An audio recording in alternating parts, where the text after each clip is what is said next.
네, 여러분 식사는 좀 맛있게 하셨을까요? 지금부터 오후 세션 시작을 하겠습니다.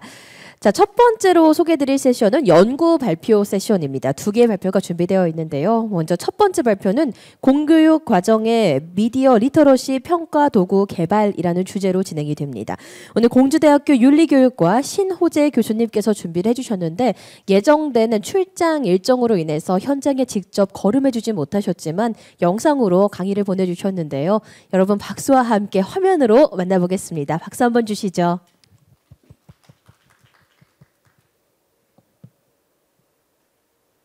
예, 안녕하세요. 공주대학교 윤리교육과의 신호재입니다. 반갑습니다.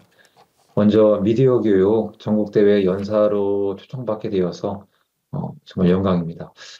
다만 좀 죄송한 말씀을 드리고자 해요. 이게 선생님들을 직접 뵙고 또 오늘 공유할 내용을 같이 좀 소통하면서 현장의 분위기도 느끼면서 전달했으면 훨씬 더 좋았을 텐데 아쉽게도 이제 다른 중요한 일정하고 이제 선약이죠. 겹치다 보니까는, 그러나 한편으로는 이 전국대회의 중요성을 또 알고 있기 때문에, 이러한 방식으로 또 선생님들께 인사를 드리게 되었습니다.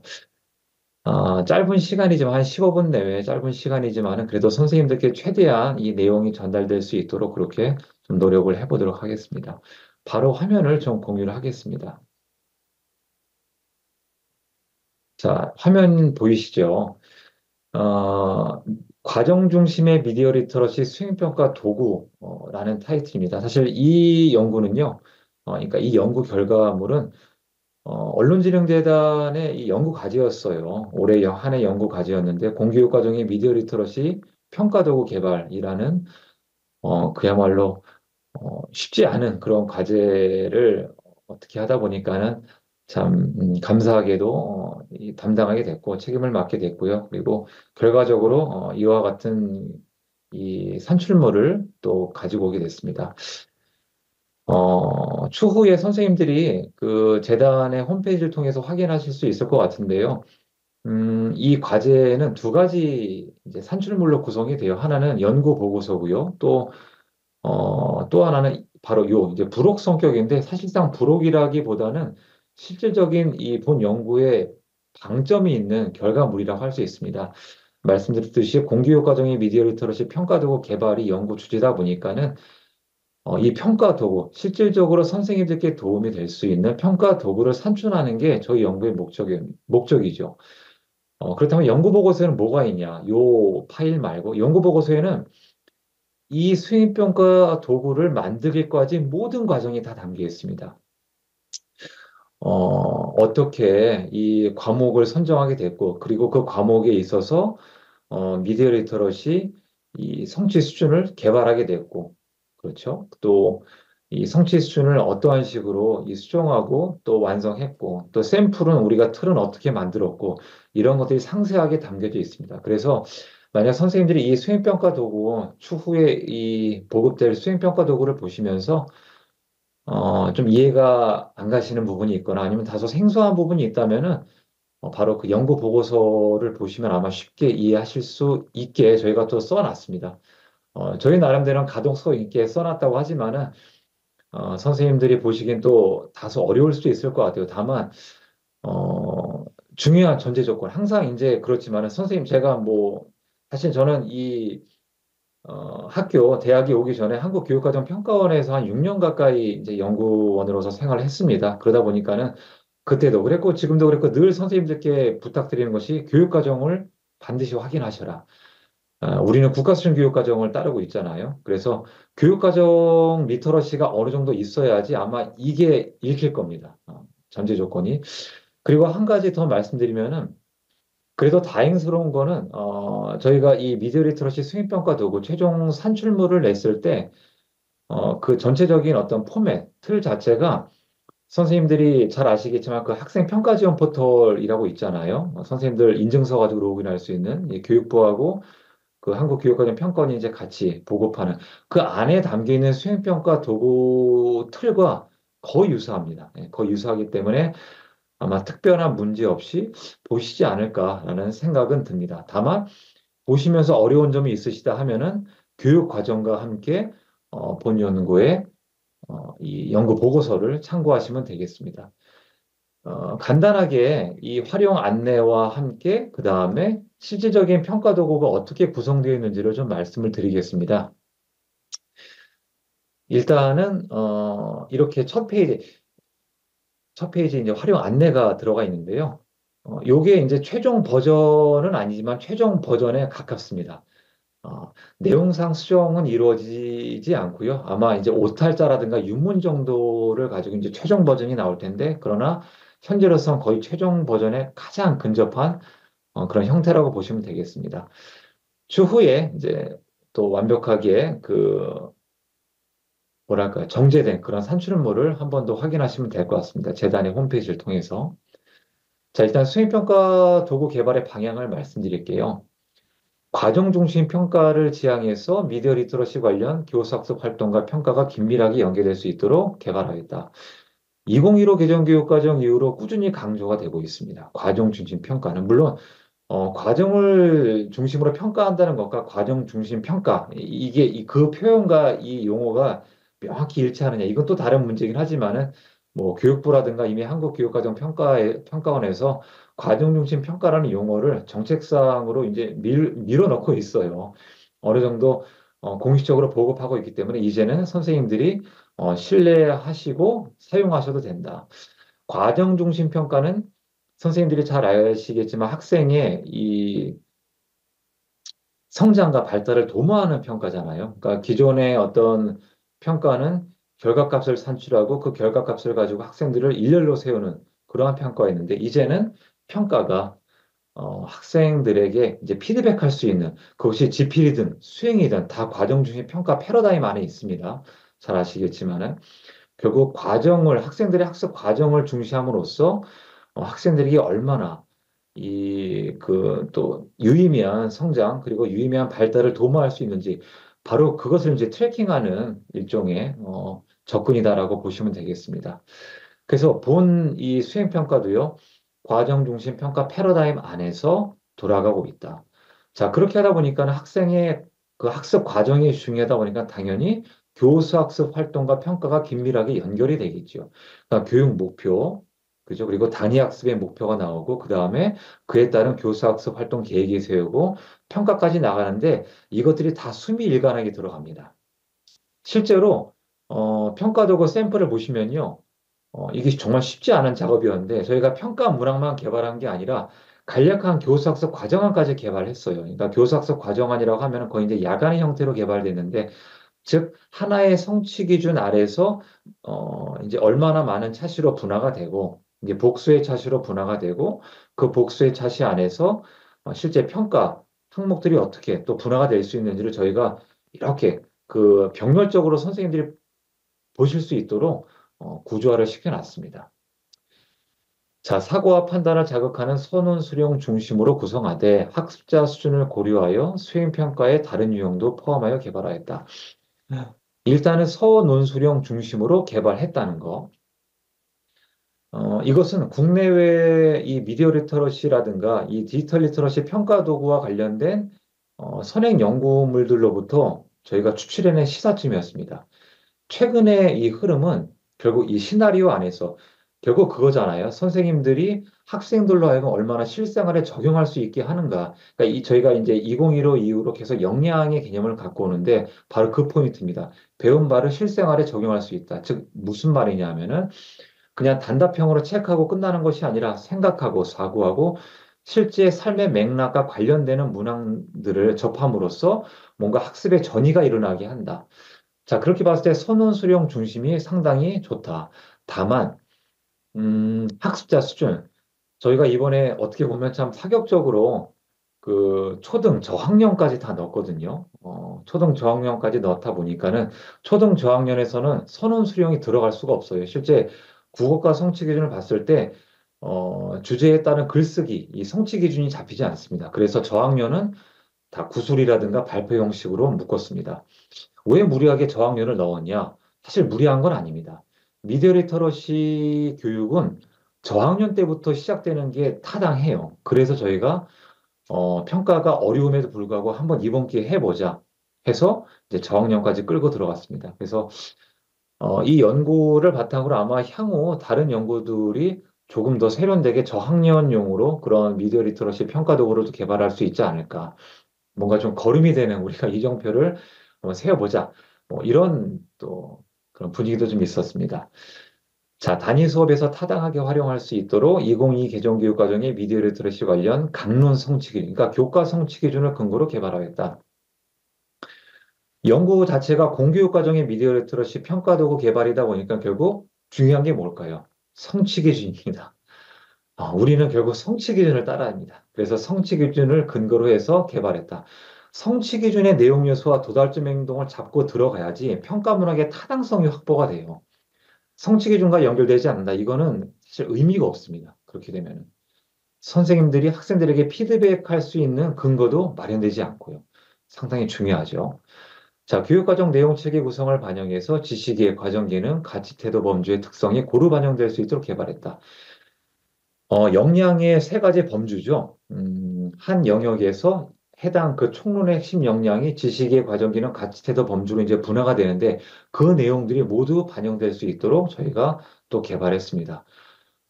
이 작업이 쉽지는 않았어요. 이제 사실 어떻게 보면 이 작업이 가능했던 게 제가 이전 그러니까 전년도, 작년에 한국교육과정 평가원에서 이 성취 수준을 개발하는 데 공동 연구원으로 참여했어요. 이제 그래서 그 노하우가 있었기 때문에 이게 가능했지. 만약에 그게 아니었다 그러면 저도 이렇게까지 범주별로 고루 내용 요소를 뽑고 또 그 내용 요소를 평가하는 이 작업이 어렵지 않았을까. 그런 그 경험이 아니었다라는 그런 생각도 듭니다. 선생님들이 그래서 어느 정도 믿고 이 평가 도구를 활용하셔도 될 것 같다는 생각이 듭니다. 자, 수행평가 도구의 구성을 말씀드릴게요. 평가 개요가 있고요. 이거는 이제 샘플을 통해서 더 자세하게 말씀드릴 것 같습니다. 또 교수학습 활동 및 평가 계획이 있습니다. 또 이제 실질적인 평가 문항이 있고요. 그에 따른 채점 기준과 예시 답안이 있습니다. 그리고 중요한 평가에 따른 피드백이 있고요. 기타 파트가 있는데 여기서는 교수학습 활동과 평가 문항에 사용된 모든 자료의 원본이라든가 출처를 선생님들이 확인하실 수 있습니다. 자, 유의점이 있어요. 재구성하십시오. 이건 어디까지나 예시 자료입니다. 중요한 거는 사실 우리 성취 기준이 그렇잖아요. 내용 요소와 도달점 행동이 있지만은 이것을 맥락하는 거는 선생님들의 단위 학교에서 선생님들의 의무잖아요. 역할이자. 마찬가지로 본 평가 도구도 맥락에 따라서 재구성을 하시라. 또 예시답안과 평가에 따른 피드백 역시 학습자 수준을 이 참고해서 수정하는 것이 좋다. 또 교사의 수업 구성에 따라서도 재구성되는 것이 좋고요. 자, 성취 기준에 따른 미디어 리터러시 교육 평가는 분명한 목표를 가지고 있지요. 그래서 평가의 내용 타당성이 확보될 수 있도록 해야 한다. 항상 그런 것 같아요. 교육이라는 것은 개입이잖아요. 그래서 평가도 역시 개입의 목적을 그대로 선생님들이 유지해야 된다. 꼭 그 타당성을 확보할 수 있도록 해야 된다. 자, 목차를 보시면은 14개의 이 성취 기준을 가지고 개발했습니다. 한 6개월 남짓 했는데, 뭐, 이제 보고서 마무리 작업을 빼면 한 5개월 남짓한 거에 지금 14개의 성취 기준에 해당하는 미디어 리터러시 평가 도구를 개발했습니다. 저학년, 중학년, 고학년, 초등에 다 들어가 있고요. 그리고 중학교와 고등학교도 마찬가지로 좀 최대한 다 섭렵할 수 있도록 했고, 될 수 있으면 다양한 교과가 들어갈 수 있도록 다양한 과목, 다양한 교과목이 들어갈 수 있도록 했습니다. 왜냐하면 선생님들 잘 아시겠지만 2022 개정교육과정 총론 주요 사항 시안을 보면은 미디어 리터러시는 이제는 정말 강론 전반에 대해서 이제 강조가 되거든요. 이 시민교육의 일환으로 들어가기 때문에 이 내용 요소 자체가 이제는 모든 강론이 이 미디어 리터러시를 끌고 들어가야 된다. 그래서 이제 미디어 리터러시는 특정 과목의 전유물이 아니에요. 다 하셔야 됩니다. 학교급과 상관없이 과목과 상관없이 이젠 다 하셔야 된다. 이걸 보여드리고 싶었어요. 그래서 저학년부터 고등학교 이 교과목에 이르기까지 한번 쭉 도전을 해봤습니다. 처음 나와 있는 거 그냥 이 초등학교 실생을 가지고서 이 평가 개요부터 시작해서 이 내용을 간단하게 말씀드리고 마무리를 하면 좋을 것 같습니다. 이 취지는 또 말씀드렸으니까 자, 평가 개요 이렇게 구성이 되어 있어요. 학교급이 나오고 요거는 공통적으로 다 들어갑니다. 이 틀은. 그리고 평가 유형이 이렇게 나와 있죠. 선생님들 보시기에. 여기 보시면은 구술 발표와 기타가 체크되어 있어요. 기타 같은 건 이제 실기형으로 들어갑니다. 여기에 포함되지 않는 것들, 그리고 저학년이다 보니까 구술 발표가 들어가 있고요. 이게 중학교나 고등학교 가면은 잘 아시겠지만은 논술이라든가 토익 토론, 뭐 프로젝트도 나오고요. 다양한 방법으로 체크가 되어 있습니다. 성취 기준이 나오고 성취 수준이 나옵니다. 여기까지는 교육부가 명시한, 배포한 바로 자료입니다. 그리고 저희 연구진이 만든 것은 바로 여기에 내용 타당성을 끌고 들어가면서 미디어 리터러시에 초점화된 성취 수준을 만들었습니다. 여기 ABC 수준도 구분이 되어 있는데 이 ABC 수준도 교육부가 의도한 것을 그대로 따랐습니다. 초등의 경우 3단계고요. 중등의 경우 5단계로 구분이 됩니다. 마찬가지로 저희도 똑같이 이 성취 수준을 구분했다. 차이점이 있는 건 초점화되는 것은 이렇게 볼드체로 표시해 놔가지고 어떻게 기존의 이 성취 기준별 성취 수준 교육부 배포 버전에 그러니까 한국교육과정 평가원이 작업한 건데 그 버전의 내용과 어떠한 차이점을 갖고 있는지 명시해 놨습니다. 관련 미디어 리터러시 영역이 있어요. 수용하기, 생산하기, 살아가기 영역이 있는데 이 관련 미디어 리터러시 영역은 저희 연구 보고서를 보시면은 저희가 참고한 다른 연구 과제가 있어요. 이제 2022 개정교육과정의 이 강론들을 가지고 이제 나름의 그 미디어 리터러시 교육 이제 프레임워크를 만들었거든요. 그 프레임워크에 맞게 이 교과 성취 기준을 구분한 게 있는데 그 프레임워크를 저희가 이제 연구의 연속성이죠. 이제 받아들여서 프레임워크에 나와 있는 그 파트별로 저희가 쭉 나누는 겁니다. 선생님들 그래서 조금 더 공부하고 싶다 싶으면 연구 보고서에 있는 것을 참고하셔도 되고요. 아니면은 이렇게 간단하게 체크되어 있는 것들을 보셔도 됩니다. 쌍동그라미 되어 있는 게 연결성이 가장 높은 겁니다. 동그라미는 연결성이 많이 높진 않지만 그래도 잡히는 것들을 저희가 명시해 놨습니다. 이 체크한 것에 따라서 평가 문항을 개발했고요. 자, 평가 문항은 이렇게 구성이 되고 범주라든가 내용 요소, 미디어러시 평가 요소를 이렇게 이제 병렬적으로 저희가 선생님들이 잘 매칭되게 이제 좀 구조화시켰습니다. 말씀드렸듯이 각 범주가 다 들어가 있죠. 자, 교수학습 활동의 평가 계획도 해당 성취 기준에 따라서 되도록이면 좀 자세하게 예시까지 들어서 이렇게 쭉 내용을 설명했습니다. 자, 1차 시에 평가 문항이 1-1, 1-2 피드백 이렇게 있죠. 요 넘버링 그대로 평가 문항과 피드백이 들어가 있거든요. 또 기타에 보시면은 요 넘버링 그대로 또 참고 자료도 확인하실 수 있습니다. 2, 3차 시에 이 교수학습 활동과 평가 문항이 들어가 있습니다. 4, 5차 시 마찬가지로 평가 문항이 들어가 있고요. 자, 그 다음에 실질적인 평가 문항은 이런 식으로 제시가 되어 있습니다. 그리고 밑에 보시면 활용 팁이 있어요. 이 평가 문항을 활용하실 때 활용할 수 있는 활용 팁이 있습니다. 거기에 따른 또 채점 기준도 있고요. 그리고 채점 시 유의점도 만들어 놨습니다. 예시 답안이라든가 평가에 따른 피드백도 저희가 만들어 놨습니다. 다만 이 내용은 참고하시면서 수정하실 수 있다. 피드백 같은 경우도 그냥 제너럴하게 일반적으로 만들어 놨습니다. 그래서 요거는 그 당시 이제 학생들의 삶에 맞게 선생님들이 다시 구분하시면 됩니다. 평가 문항 다시 나오고요. 쭉 이어집니다. 자, 그 다음에 계속 쭉쭉 넘어가겠습니다. 이제 평가 문항에 따른 채점, 이 구조는 똑같습니다. 예시답안 나오고 피드백 나오고. 자, 기타까지만 하고 이제 종료를 하도록 하겠습니다. 말씀드렸듯이 참고한 자료가 다 나옵니다. 그래서 QR코드라든가 URL을 클릭하고 들어가시면은, 찍고 들어가시면은, 해당되는 자료, 저희가 이 만들 때 사용한 자료를 모두 활용하실 수 있다. 자, 이렇게, 말씀을 드리겠습니다. 자, 짧은 시간 내에 선생님들에게 많은 내용을 전달했는데, 혹시라도 궁금하신 점이 있다면은, 학교 이메일을 통해서 언제라도 연락을 주시면은, 제가 또 성심성의껏 답변해 드리겠습니다. 자, 전국대 많은 것을 또 얻어가시는 시간이 되었으면 좋겠습니다. 이상 마치겠습니다. 고맙습니다. 네, 여러분 박수 한번 부탁드리겠습니다. 이렇게 귀한 말씀 전해주신 신호재 교수님께 감사 인사드리면서 지금 교수님께서 공유해주신 과정 중심의 미디어 리터러시 수행평가 도구 연구 보고서는 12월부터 한국언론진흥재단 홈페이지에 기재가 될 예정이고 홈페이지에서 확인을 하실 수가 있다고 하니까요. 추후에 필요하신 분들께서는 관심 가져주시고 사용해 보시면 좋을 것 같습니다. 자, 이어서 두 번째 미디어 교육 연구 발표입니다. 디지털 시민성과 게임 리터러시라는 주제로 진행이 되고 서울 삼강초등학교 박유신 선생님께서 준비를 해주셨고요. 잠시 소개를 드리겠습니다. 선생님께서는 전국 미디어 리터러시 교사협회 대표로 활동을 하시면서 미디어 리터러시 교육의 확산을 위해서 다양한 교육기관 그리고 단체, 협회와 협동을 하고 계시고 최근에는 디지털 시민성과 첨단 미디어 환경 속에서 어린이 교육에 깊은 관심을 가지고 연구하고 계시다고 합니다. 자, 그럼 이제 발표를 청해 듣도록 하겠습니다. 여러분 큰 박수로 맞이해 주시기 바랍니다.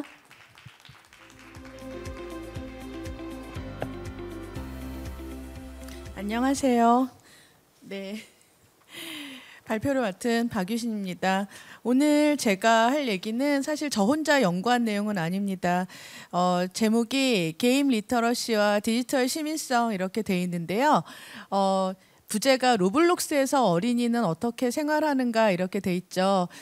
이 연구는 원래 그 로블록스에서 처음에 제안을 해왔어요. 저희를 어떻게 찾았는지는 모르겠는데 디지털 시민성이 이제 로블록스 측에서 이제 자기들이 이제 자체적으로 이제 얘기를 하다 보니까 디지털 시민성이 높아야 이게 좋은 플랫폼이 돼서 아무래도 프로그램의 수명도 높아지지 않겠느냐 이런 내부적인 얘기가 있었다고 합니다.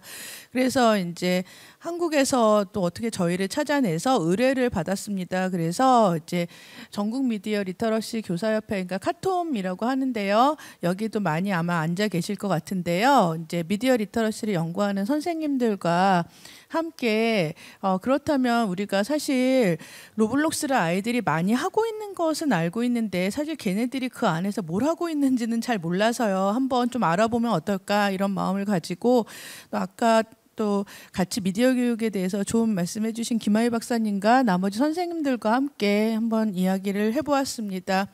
그래서 어쨌든 저희가 사실 이 발표의 제목을 게임 리터러시라고 잡아주셨는데 게임 리터러시라는 거는 아마 이제 게임을 뭐 잘할 수 있는 능력이 아니라 게임과 관련된 아마 포괄적인 역량이라고 볼 수 있겠죠. 근데 저희가 이제 디지털 미디어 한국의 아동이 어떤 상황에 있나 이렇게 생각해 보면 2022 개정 교육 과정에서 디지털 소양이 굉장히 강조되고 있잖아요. 아마 여기 계신 선생님들께서는 거기에 대해서 잘 알고 계실 겁니다.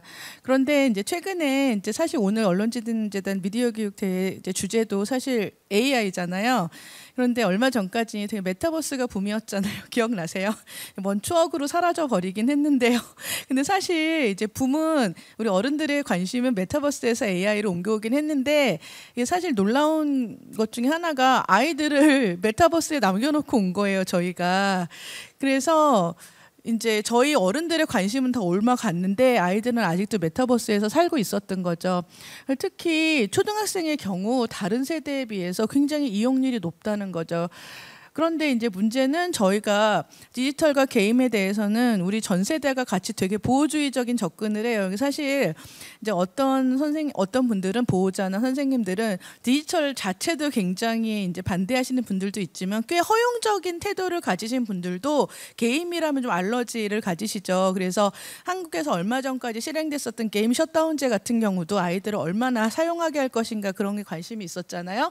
자, 그런데 사실은 이제 디지털 미디어 속에서 애들이 뭐 하는지는 사실 관심이 없었어요. 그래서 우리가 사실 개념적으로는 메타버스가 아이들의 삶이다. 미디어 속에서 어떻게 사는가를 보여준다. 거기에 대해서는 알고 있으면서도 걔들이 뭐 하는지 사실은 우리 어른들이 거기에 들어가서 속속들이 들여다보기에는 우리도 사는 게 좀 바쁘긴 한 거죠. 우리도 사실 미디어도 많이 하고.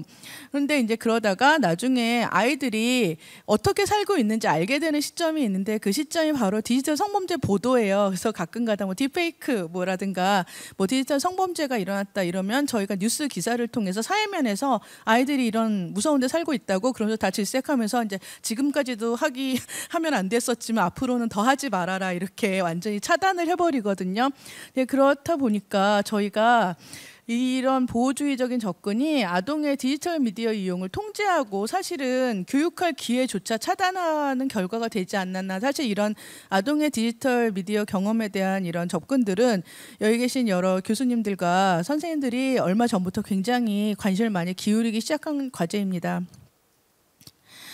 그래서 이제 뭐 게임 리터러시가 대략 이런 삶의 문제라면 아이들이 그렇게 많이 한다는 로블록스에서도 이런 것이 필요하지 않을까라는 관심에서 이제 연구가 시작되었습니다. 선행 연구는 사실 적지 않게 있었습니다. 그래서 이제 메타버스 기반, 그러니까 뭐 로블록스라든가 제페토 등 이런 메타버스 기반 게임에서의 이 것들이 아이들에게 기여와 장점도 있고 또 위험과 단점이 있다. 또 어린이 청소년의 삶을 어떻게 보장할 것인가라든가 뭐 다양한 부모나 양육자의 역할에 대한 연구가 아주 많지는 않아도 그래도 꽤 있긴 했습니다. 넘어가겠습니다. 자, 그런데 이제 어쨌든 그거와 별개로 저희가 관심을 가졌던 건 뭐냐면은 실제로 한국에 있는 로블록스를 이용하는 아동들이 해외하고 좀 다를 수 있다는 거예요. 그래서 해외에서 이제 로블록스 같은 경우는 부모와 교사 이제 뭐 학생을 위한 이제 디지털 시민 가이드라인 이런 게 좀 나와 있어요. 많이 나와 있진 않은데 조금 나와 있습니다. 그런데 이제 그것을 한국에서 곧바로 시작하기에는 한국의 이용자 특성이 있잖아요. 그래서 이제 저희도 호기심을 가지고 저희도 제안을 했습니다. 그러면 저희가 10대 아동의 로블록스의 문화에 대해서 우리가 이제 교사인데 교사들은 학교에서 아이들을 좀 만나는 그런 특성이 가지고 있잖아요. 그래서 교사이자 연구자로서 한번 아이들하고 얘기를 해보고 우리도 좀 아이들 교육에 반영하고 이러한 내용들이 포괄적으로 어떤 로블록스 자체 뭐 정책이라든가 이런 데 반영되면 좋겠다 이런 마음에서 그 제안을 수락을 했어요. 다행히 로블록스 측에서 저희가 연구할 때 뭐 제안을 둔다든가 뭐 좋을 만만 해달라든가 이런 요구는 한 적이 없어요. 그래서 이제 비교적 자유롭게 진행을 할 수가 있었습니다. 그래서 저희가 이제 궁금했던 거는 한국의 초중등학생이 로블록스에서 어떻게 생활하고 얘네들이 느끼는 즐거움과 재미는 무엇인가. 굉장히 재밌으니까 거기에 맨날 있을 거 아니에요, 그렇죠? 그다음에 이 학생들이 경험하는 부정적인 감정과 위험은 무엇인가. 그리고 마지막으로 이 디지털 시민으로서 한국의 초중등학생이 동료 이용자와 기성세대와 플랫폼에 바라는 것도 있을 것 같아서 그것도 물어봤습니다. 네, 그래서 이제 이 연구 내용 및 범위는 간단히 말씀드리면 처음에는 전반적인 학생들의 경험을 좀 물어봤고요. 그 다음에 이제 학생들의 경험이라든가 외부의 이미지들 있잖아요. 그러니까 밈 같은 거를 통해서 아이들이 경험한 일화에 대해서 소개를 해달라고 했어요. 그리고 선생님들이 계속 아이들하고 얘기를 하고 또 이제 이 가이드북에는 반영이 됐지만 이 연구에는 직접 반영이 되지 않았는데 전문가들한테 인터뷰를 청해서 또 전문가들의 의견도 청취하긴 했습니다. 어쨌든 중요한 거는 이 아동들의 디지털 시민교육에 얘들이 관심이 있고 무엇을 바라는가 이것을 좀 저희는 듣고 싶었어요.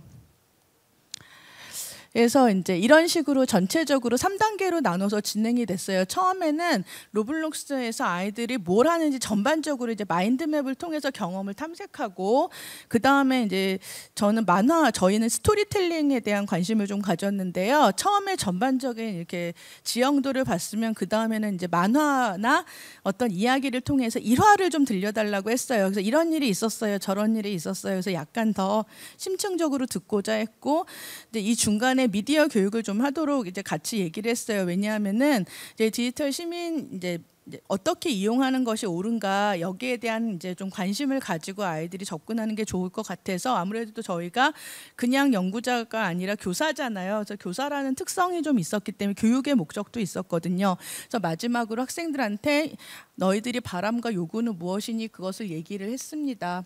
본격적으로 아이들이 로블록스에서 어떻게 생활하는가에 대해서 이야기를 나눠보도록 하겠습니다.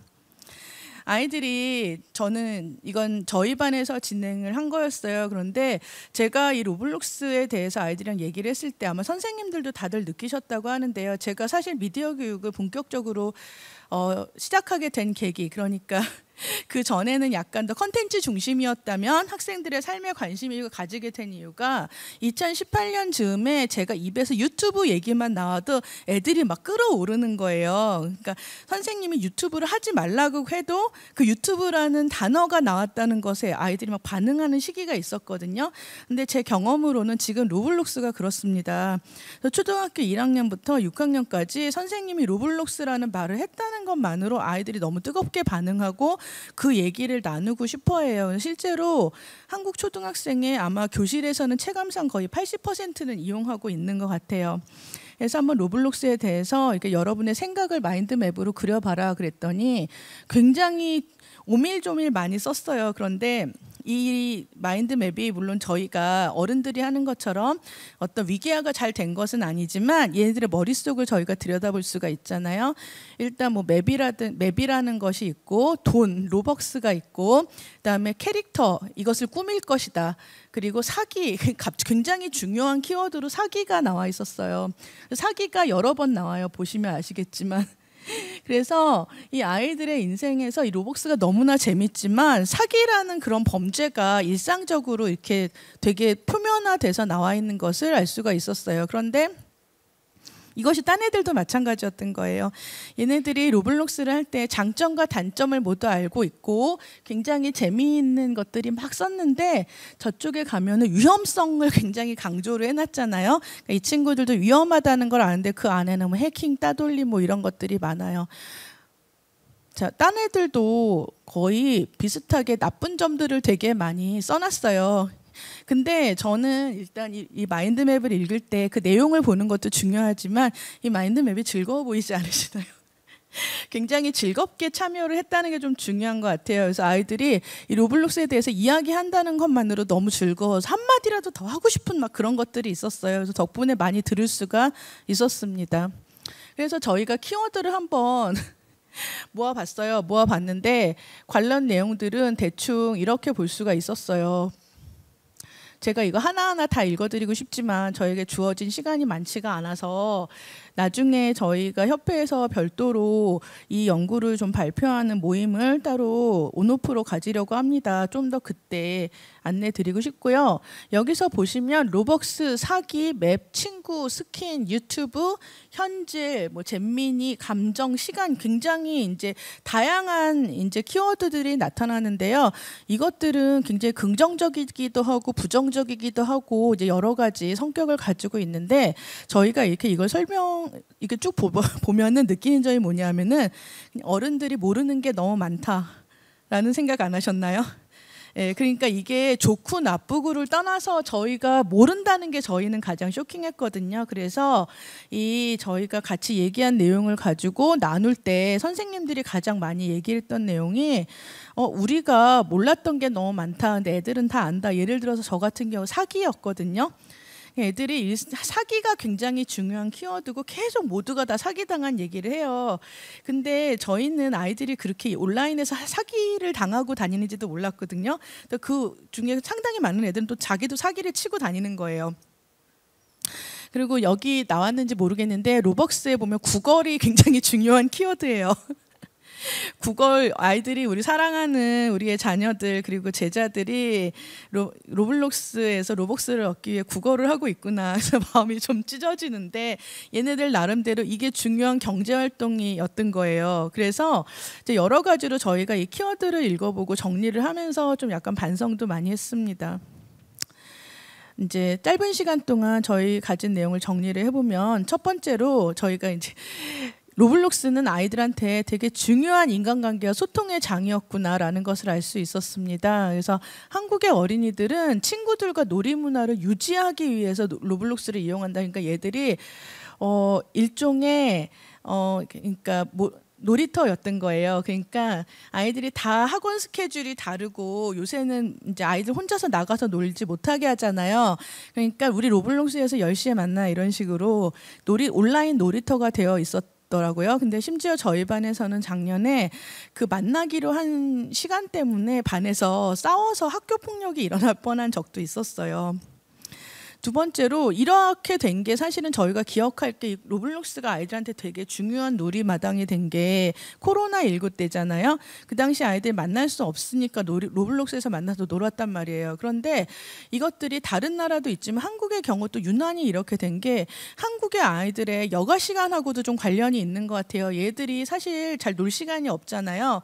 그러니까 밤 10시 이럴 때 모여서 놀더라고요. 그리고 또 거주 조건 같은 경우도 그래요. 안전하게 놀이할 공간이 그렇게 많은 게 아니잖아요. 그리고 또 보니까 전학간 친구하고도 만나고 그러더라고요. 그래서 어쨌든 이 로블록스를 우리가 아이들한테서 완전히 떼어내면 어떤 의미에서 아이들한테는 굉장히 섭섭한 일이고 아이들이랑 어울리기 어려울 수도 있다라는 생각을 했습니다. 하지만 로블록스 안에서 아이들은 항상 약자로서 존재한다는 게 좀 마음이 아팠어요. 얘들한테 폭력이 일상화가 돼 있어요. 이제 어느 정도냐면 제가 고등학교 때 여학생들이 여고와 바바리맨이 하도 일상적이라서 우리가 그거를 성폭력이라는 것도 인지를 못했듯이 아이들이 로블록스 안에서 항상 폭력적인 경험을 당하고 욕을 먹고 잼민이라고 욕을 먹고 이런 것들은 얘네들은 항상 그 안에서 약자예요. 그런데 이게 너무 일상적이라서 거기에 대해서 분노하는 게 아니라 이 로블록스 공간이 열린 사회니까 어떻게 우리가 여기서 생존할지 나름대로 다 대책을 세우고 있다는 게 좀 흥미로웠습니다. 근데 이거는 이제 좀 재밌었던 거는 아이들이 로블록스 경험을 그려봐 그랬더니 거의 다 욕먹은 얘기를 정말 많이 그렸어요. 자, 이렇게 그 아이들은 이게 밑에 있는 아이들이 로블록스 하다가 싸우는 걸 보고 무서워서 도망가는 장면입니다. 그리고 또 이 로벅스 같은 경우 아동의 로블록스 생활의 질에 되게 많은 영향을 미치는데 이 로블록스는 유료제잖아요. 유료기 때문에 로블록스를 구입해야 되는데 아이들 입장에서 이게 싸지가 않다는 거예요. 그러니까 좀 아이들이 용돈이 많지가 않고 그런데 문제는 다른 게임은 프리로 할 수 이제 포인트가 쌓이면 그러니까 게임 머니를 얻을 수가 있는데 로벅스는 자체 내 그런 게 없는 거죠. 그러다 보니까 얘네들한테 현실적인 부담이 되기 때문에 이 아이들이 그 맵을 게임을 돌아다니면서 구걸을 하기도 하고 사기를 당하기도 하고 어쩌면 기분이 좋으면 막 기부도 한대요. 그래서 다른 사람들한테 막 뿌리면서 뭐 만족감을 느끼기도 하더라고요. 그래서 재작년에 그 로블록스 디지털 시민성 부사장이 한국에 왔을 때 모든 아이들이 막 프리 로벅스하고 막 외치는 그런 경험이 있었어요. 그래서 로벅스 이용에 대해서 모른다. 그러면 아이들 말로는 구걸을 하거나 무료 게임만 하게 된다는 거죠. 그래서 이 아이들이 정말 슬프다고 느끼고 로벅스가 없어서 우리는 정말 약자다 이런 경험을 한다. 이런 것도 되게 특이한 경험이었습니다. 여기서 이제 이건 초등학교 2학년 어린이가 그린 만화인데요. 내가 로벅스를 사람들에게 줬다. 내 마음이 뿌듯했다고 이제 일기처럼 이제 그림을 그린 거예요. 그리고 현질 안 하면 되게 현질 안에서 내 캐릭터가 막 이렇게 무료로 꾸며져 있으면 사람들이 다 무시한다는 거예요. 그래서 그것들이 일종의 계급이 되기도 하기 때문에 실제로 아이들이 로벅스와 관련된 경제는 아이들의 정체성과도 좀 관련이 있었습니다. 예, 그래서 이 안에서 굉장히 많은 경제 활동이 일어나는데 이제 어떤 아이들은 똑똑해서 창작으로 수익을 올리지만 기부, 구걸, 노동이 일어나서 제가 이 부분은 사실은 굉장히 좀 문제적으로 봤는데요. 재미가 없는데 플레이하기 위해서 노동을 한다는 거예요. 왜냐하면은 똑같은 일을 반복하면 로벅스를 주는 사람이 있어요. 그래서 어떤 맵에 들어가서 막 리액션을 열심히 하고 열심히 하기 싫은 게임을 하면 로벅스를 얻는데 아이들이 그게 노동이라고 정확하게 인식을 하고 있습니다. 그래서 아이가 그냥 로벅스로 사면 편한 거를 그 현질 못하는 사람은 게임으로 예를 들어서 무슨 짐을 옮겨서 몇 번 하고 그걸 계속 해야 되잖아요. 그러니까 우리가 100번이면 100번을 해야 되니까 우리가 그렇게 열심히 해서 하나 얻어야 되니까 그걸 우리가 노동이라고 말하는 거예요. 이렇게 말을 했는데 실제로 아이들은 나는 로벅스를 위해서 노동을 한다 이런 인식을 하고 있었다는 것이 좀 놀라웠습니다. 그럼에도 불구하고 아이템 교환과 사기는 늘상 일어나는 사건이고 심지어는 이것은 다른 나라는 아니고 한국 이용자들 사이에서 특별히 많이 일어나는 사건이라고 합니다. 그래서 이런 부정적 경험들은 그것뿐만이 아니라 혐오, 폭력, 범죄, 공포 등 이제 다양한 것들이 있는데요. 이제 이런 직접적인 폭력들도 있고, 이제 유료로 어드민을 사서 못하게 하는 것도 있고, 이제 굉장히 다양한 폭력이 일어나요. 그런데 이제 고등학생들 같은 경우에 자신들도 이런 걸 해봤다 그런 답변이 있었어요. 왜 그랬어? 그러니까 재미죠, 재미있어서 하는 거예요. 근데 고등학생들 자신들도 우리들이 그렇게 하고 있다는 거에 대한 문제 의식이 있어요. 그러니까 사실은 이것들에 대해서 우리가 지도를 안 했을 뿐이지 우리가 같이 아이들하고 얘기하면 이런 것들도 아이들이 충분히 잘못이라는 것을 알고 자신의 행동을 개선할 생각이 있다는 거죠. 심각한 건 이제 로블록스 안에서도 성적 괴롭힘이나 스토킹들이 있어요. 그래서 온라인 그루밍도 일어나는데 이 안에서 이제 선정적 게임 안에서 아이들이 누드 스킨을 만들어서 입고 다닌다든가 이런 문제적인 것들이 있는데 좀 되게 재밌었던 게 있었어요. 그러니까 저한테 이렇게 짤을 보여줘서 여기 있는 애들도 다 어린 애들인가요? 그러니까 애들이 걔들 다 알고 하는 거고요. 성욕을 해소하기 위한 거다. 이렇게 초등학교 4학년인데 이제 게임 안에서 우리들도 성욕이 있고 애들도 성욕을 해소하기 위해서 이런 걸 한다 이런 말을 하는데 제가 거기에 대해서 뭐라고 답변해야 될지는 잘 모르겠더라고요. 이제 공식적으로는 이런 이제 바이브라고 해서 이런 것은 금지가 되어 가고 있어요. 하지만 여전히 로블록스는 개인 이용자들이 만드는 맵이고 우리가 게임 안에서의 아동의 성을 어떻게 접근해야 될 것인가 이게 너무 복잡한 문제고 성범죄 그 이상이 있다는 거죠, 사실은. 그럼에도 불구하고 아이들이 이게 되게 재밌다고 말했어요. 왜냐하면은 저희가 이것들이 이제 저기 이 그림 보면 막 즐거움이 넘친다고 생각했거든요. 비언어적으로 볼 때. 그래서 아이들 말에 의하면 여기는 작은 지구촌이고 굉장히 사람도 많고 자유도 많고 상상력이 발현된다. 어쩌면 우리가 한 3년 전에 개념적으로 이해했던 메타버스 안에서 얘들은 이미 살고 있었던 거죠. 그런데 이것들은 사실은 굉장히 다양한 콘텐츠로부터 재미가 오는데 그 다양성 때문에 얘들은 몰입감이 너무 강해서 빠져나오기 어렵다는 것을 본인도 알고 아이들이 뭐라고 하냐 하면은 이거 몰입하기가 좀 힘들어서 보호자가 도와줘야 된다 이런 말을 하기도 했습니다. 이제 빨리 마무리를 해야 될 것 같습니다. 가장 중요한 건 어린이들이 뭘 원하나요? 했더니 어린이들 자신도 디지털 시민성을 원하고 있다는 것이 저는 또 인상 깊었습니다. 그래서 어린이들이 말하는 약속을 3가지로 분류해 봤어요. 아이들의 말을 토대로 이용자 스스로가 지킬 약속, 그다음에 어른들이 지켜야 될 거, 3번째로 기업이 해줘야 될 거. 그래서 아이들은 자신들의 이용 습관을 성찰하고 반성하고 더 좋은 이용을 위해서 이런 것들이 필요하다라고 말했고요. 어른들은 로블록스의 이용자가 아동이 많더라도 어른들의 역할은 중요하다고 아이들은 말했어요. 그래서 현명한 로블록스 위에서는 아이들 말로는 유난히 욕설과 사기가 많은데 아동 이용자의 안전을 위협하는 건 어른이기 때문에 우리만 지켜서는 소용이 없고 이 아이들의 주장은 어른들이 법을 지켜야 된다고 말을 하고 어른들을 처벌해 주세요라고 말을 하고 있어요. 그래서 사실은 이 로블록스의 이용 그리고 전반적인 이제 디지털 시민 교육이 아동 상대뿐만 아니라 성인들 대상으로 전반적인 디지털 이용자들 대상으로 디지털 시민성이 개선되지 않으면 사실 우리가 아이들한테 좋은 온라인 공간을 줄 수가 없다라는 자각이 좀 있어야 될 것 같습니다. 그리고 아이들이 뭐라고 말하냐 하면은 외국 이 사람들이 영어 쓸 때는 안 그런데요. 외국 게임에 가서는 다 제대로 행동한다는 거예요. 근데 한국말을 쓰기 시작하면 폭력적으로 변한다 이런 인터뷰 답변도 있었어요. 이거는 뭐냐 하면은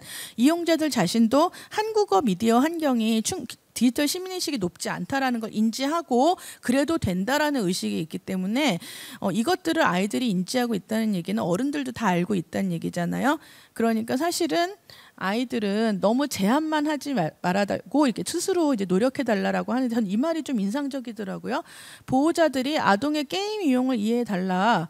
어른이 또 미디어 많이 이용하지 않냐. 너무 제한만 하지 말고 우리도 좀 여가도 필요하니까 우리도 좀 이용할 수 있게 좀 이해를 해달라. 좀 어린이들의 게임 이용을 존중해라. 이런 얘기를 했어요. 그리고 어떤 어린이들은 물어보지도 않았는데 학교에서 디지털 미디어 수업과 전반적인 소양 교육이 필요합니다. 이렇게 말하기도 했어요. 근데 어떤 아이들 말로는 학교에서 이 수업을 들은 이후로 친구 리스트에서 모르는 사람을 쫙 삭제를 했다고 하더라고요. 그래서 저희들이 가르치 가르치거나 가르치지 않는 것은 큰 차이가 있다라고 말합니다. 마지막으로 어린이들은 로블록스에 대해서도 요청 사항이 많았습니다.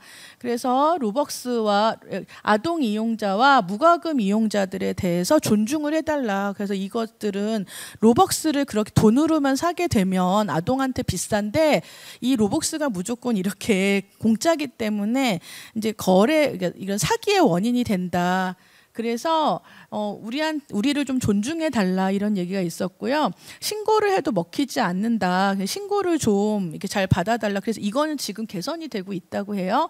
그리고 보호자의 역할을 아이들도 얘기를 하는 거죠. 보호자가 나이 제한이나 접근 등을 통제할 수 있어야 된다. 그래서 저기 들어오시는 길에 입구에 저희가 이게 자료 놓은 곳에 로블록스 그러니까 가이드북을 3개를 놨거든요. 근데 그거는 로블록스를 잘 이용하기 위한 가이드북이 아니라 사실 이것도 잘 이용하는 거지만 디지털 시민으로서 잘 이용하기 위한 교사용, 학부모용, 어린이용 디지털 시민성 가이드라인이에요. 그래서 선생님들께서 지금 좀 남았거든요.